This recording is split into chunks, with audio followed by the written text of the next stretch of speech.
Hey, kindergarten. Today I'm going to read you a book which all of you, or at least most of you, have probably heard of and seen. It's called Yussie and Label, Out on the Trail, and it's written by Dina Rosenfeld. If it's written by Dina Rosenfeld, is she the author or the illustrator? The author, that's right. And it's illustrated by Norman Nodell. So what if Norman Nodell was the illustrator, what did he do? Drew the pictures, that's right. So Yussie and Label, hot on the trail. It was scorching and dry on that long summer day, too hot to ride bikes and too hot to play. Not a cloud in the sky, not a breeze in the air. So Label and Yussie just lounged on a chair. They sat back to back, drinking cold lemonade and sucking the ice on the porch in the shade. But as the boys' eyelids drooped over their eyes, came the sound of small sniffles and little cries.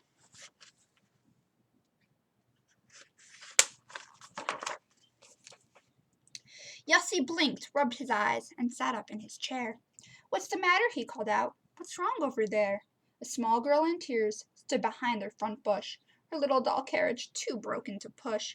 "Come on," Yussie shouted to his older brother. "Let's fix it and send the girl home to her mother." Do they have to help her?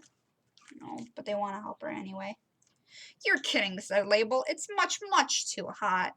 Why should I leave my chair and my nice shady spot? I need ice and cold drinks, and I simply can't budge." Then Yussie's sharp elbow gave Label a nudge.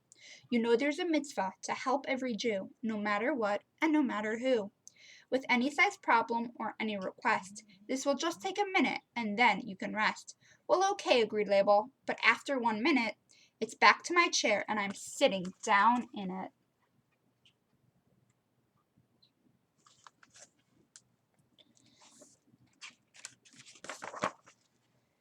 The poor little carriage was tipped on its side, one wheel was off, and it just wouldn't ride. The boys looked around it, beside it, and behind it, but one screw was missing, and they just couldn't find it. Yussie said to the girl, "Wait right here, please do, while my brother and I go to buy a new screw." "Now hold on," said Label. "You can't go alone. Our parents won't let you, and I'm staying home." "No, you're not," answered Yussie. "We'll see this thing through, because there's a mitzvah to help every Jew, no matter what and no matter who." And Yussie set off in a rush down the street, with Label behind him, dragging his feet.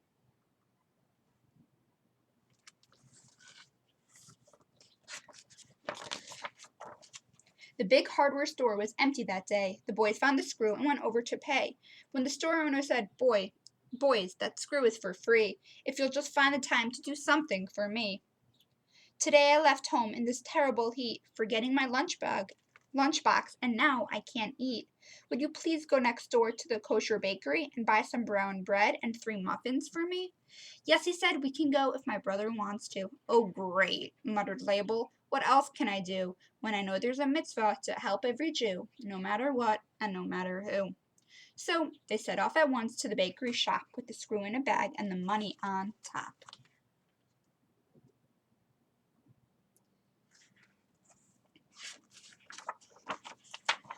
The bakery felt like an oven inside, though the doors and the windows were all open wide. The baker could barely stand up on his feet or take a deep breath in the stifling heat. Yussie bought the food and then asked the poor man, "Excuse me, Mr. Baker, don't you have a fan?"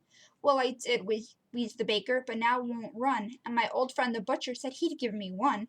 But at this busy time I just can't leave my store," and he wiped his red face and stared at the floor.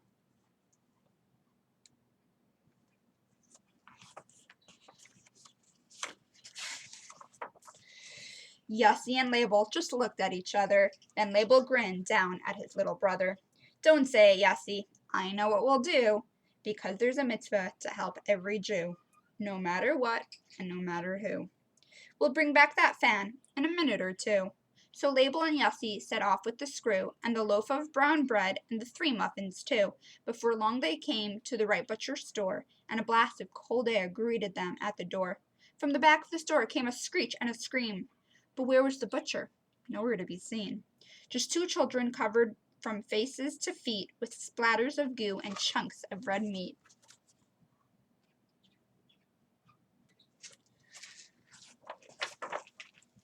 Sorry, boys, said the butcher, but my wife's away, and I'm watching my 2-year-old twins for the day.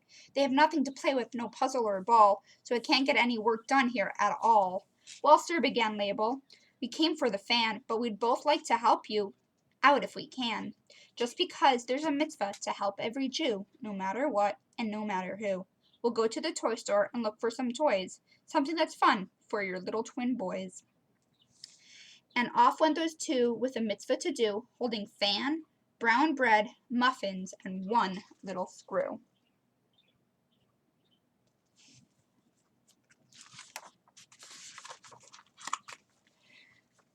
At the toy counter, they asked for a box of crayons, 2 puzzles, a ball, and some blocks. The lady said, those things are on the 3rd shelf. I'm afraid that today you must get them yourself. My shoelaces tore, and I've got nothing to use in place of the laces to tie up my shoes.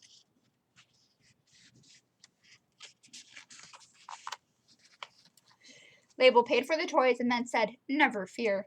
I know of a shoe store that's right around here. We'll run there and get you a new pair of laces. The lady smiled down at their hot, tired faces. Don't you boys have anything else you must do? That's okay, answered Yossi. We want to help you. Just because there's a mitzvah to help every Jew, no matter what and no matter who. So Yossi and Label were soon on their way, with the size of the laces, some money to pay. The crayons, 2 puzzles, some blocks, and a ball, the fan, loaf of bread, muffins, small screw, and all.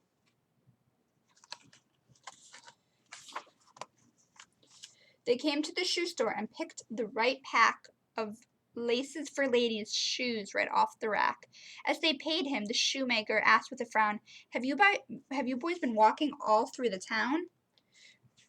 Perhaps you have seen my granddaughter near here. She's been gone for an hour, and I really fear that she's lost or she's hurt, and I really can't wait, so I'm going to search before it gets late. Label was worried, and Yossi was too. What does she look like? We'll find her for you, because there's a mitzvah to help every Jew, no matter what and no matter who. Well, said the shoemaker, she's really quite small, and she's pushing a toy carriage with her best doll.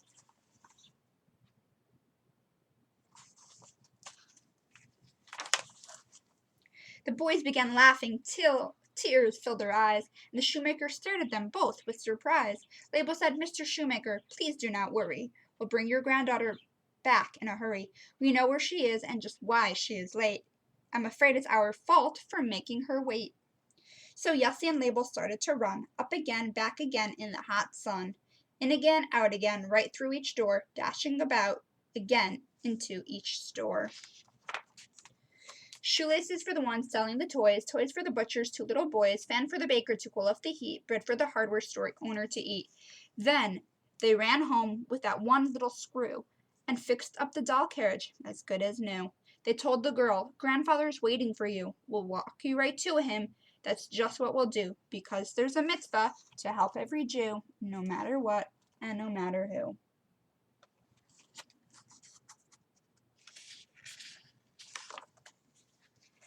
When the boys came home, they found warm lemonade. The ice cubes had melted. There was no more shade. The chairs were all sticky and hot from the sun. Then their mother came out and looked at each one. Oh, boy, she said, you seem so tired and hot. I think I can fix that. Just look what I've got. Their mother unrolled the long garden hose and sprinkled them both on the grass in their clothes.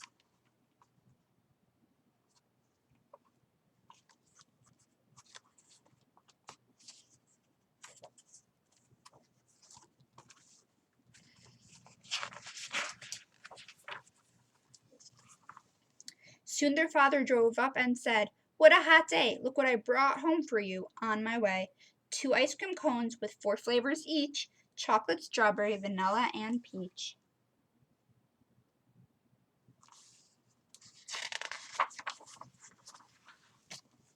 Then Label said, Yossi, I see it is true, that sometime someone will be sure to help you, if you do your best to help every Jew, no matter what and no matter who.